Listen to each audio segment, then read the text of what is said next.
আমি কারে বলে করবো, আমি কারে বলে করবো।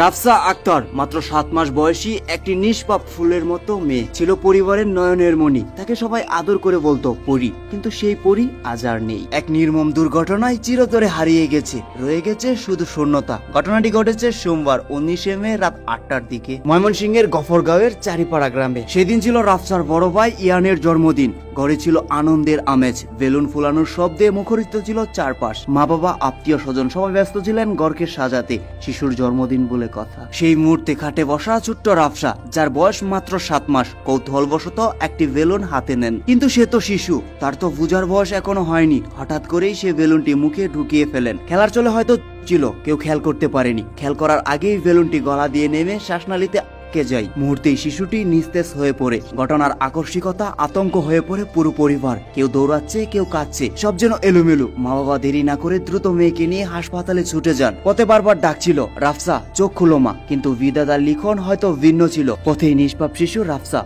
কুলে ডলে পড়ে। আজ জন্মদিনের ঘরে কোনো বেলুন নেই, হাসি নেই, শুধু নিঃশব্দ কান্না আর আতঙ্ক। রাফসার মা এখন অসহায়ভাবে চিৎকার করে কাঁদছেন আর একটানা বলতে থাকেন, আমার মেয়ে বাঁচেনি, শুধু একটি বেলুনের জন্য আমার রাজকন্যা চলে গেল। আর রাফসার বাবা নিঃশব্দে তাকিয়ে থাকেন সেই ফাঁকা খাটের দিকে, যেখানে কিছুক্ষণ আগেও হাসছিল তার নিষ্পাপ মেয়ে। এ ঘটনা যেন প্রতিটি পরিবারের চোখে আঙ্গুল দিয়ে দেখিয়ে দেয়, একটি সামান্য বেলুন হয়ে উঠতে পারে সাবধানতা, সচেতনতা আর সতর্ক দৃষ্টি পারে এমন ভয়াবহতার প্রতিরোধ করতে। রাফসা তো নেই, কিন্তু তার ছোট্ট প্রাণের বিনিময়ে আমরা যেন অনেক কিছু শিখতে পারি, সতর্কতা হতে পারি। যেমন ছোট জিনিস শিশুদের নাগালের বাহিরে রাখুন। ছোট বাচ্চারা যে কোনো জিনিস দেখলে সেটা মুখে নিতে চাই, এটা তাদের স্বাভাবিক অভ্যাস। যেমন বোতলের ঢাকনা, কয়েন, মার্বেল ইত্যাদি, এসব কিছু প্রাণঘাতী হতে পারে। শিশু যেসব জিনিস মুখে নিতে পারে, এসব জিনিস সবসময় শিশুদের নাগালের বাহিরে রাখুন। বেলুন বিশেষভাবে বিপজ্জনক হতে পারে। বেলুন একটি নরম পাতলা বস্তু, এটি যদি শ্বাসনালীতে আটকে যায় তাহলে সেটা খুব দ্রুত নিঃশ্বাস বন্ধ করে দিতে পারে। ফাটা বেলুন, ছোট টুকরো